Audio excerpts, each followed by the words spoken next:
જો ભાઈ આ અનંત પટેલનું આખું સ્ટેટમેન્ટ એ પોલિટિકલી સ્ટેટમેન્ટ છે.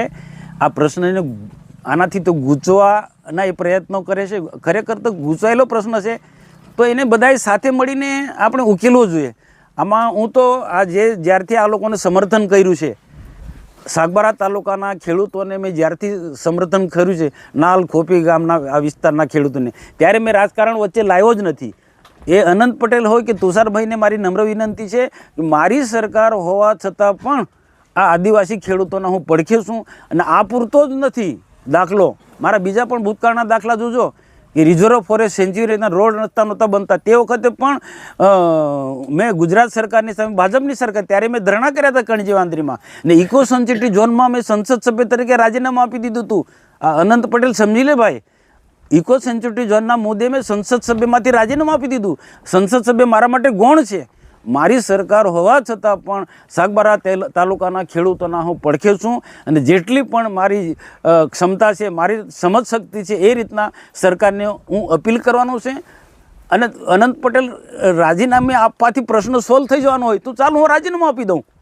આ જો સાગબારા તાલુકાના ખેડૂતોનો પ્રશ્ન હું રાજીનામું આપી દઉં અને પ્રશ્ન સોલ્વ થઈ જવાનો હોય તો તે મારી રાજીનામું આપવાની તૈયારી છું. પણ આ અનંત પટેલ કે તુષાર ચૌધરીનું આખું સ્ટેટમેન્ટ રાજકીય છે, પોલિટિકલી છે. હું તો આમ આદમી પાર્ટી હોય કે કોંગ્રેસ હોય કે ભાજપ હોય, બધા જ નેતાઓએ, આદિવાસી નેતાઓએ આવા ગંભીર પ્રકારના કેસની અંદર સાગબારા તાલુકાના ખેડૂતો હોય કે પછી બીજા કોઈ પણ જંગલની જમીન ખેડનારા ખેડૂતોને એને પડખે આપવું જોઈએ. આ જે પેન્ડિંગ દાવા છે 8-9 હજાર છે, પણ એમાં 2 થી 3 મળવાના છે, બધા નથી મળવાના. તો એ બધા ભેગા થઈને આપણે આદિવાસી નેતા ભેગા થઈને એના માટે ચર્ચા કરો ને, એના માટે ચર્ચા કરો. આ નાલ ખોપી સાગબારા તાલુકાના જેવો જ ગંભીર પ્રકારનો આવનારા દિવસોની અંદર જે પેન્ડિંગ દાવાવાળાનો થવાનો છે.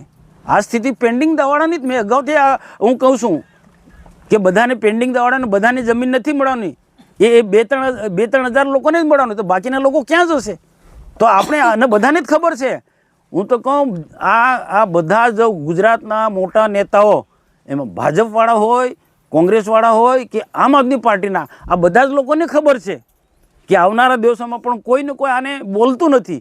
પણ હું તો કહું ભલે નહીં બોલો કંઈ નહીં, પણ બધા એક થઈ અને આખા આદિવાસીઓના પ્રશ્નોને લઈને આપણે સાથે આને બધું જ્યાં પણ રજૂઆત કરવાની હોય. અને બીજું સાથે સાથે મારે અનંતભાઈને તુષાર ચૌધરીને મારે એમ કહેવાનું કે જાતિ અંગેના ખોટા પ્રમાણપત્ર માટે પણ આપણે બધા બોલીએ, બધા ભેગા થઈને. આજે ખોટા પ્રમાણપત્ર કોઈ બીટગાર્ડ બની ગયા, કોઈ પોલીસવાળા બની ગયા, કોઈ ક્લાસ 2માં, કાંઈ ક્લાસ 1માં કેટલાક આરએફઓ બની ગયા છે ખોટા પ્રમાણપત્ર. એની માટે બોલો ને. આદિવાસી એના માટે બધાએ ભેગા થવું છે.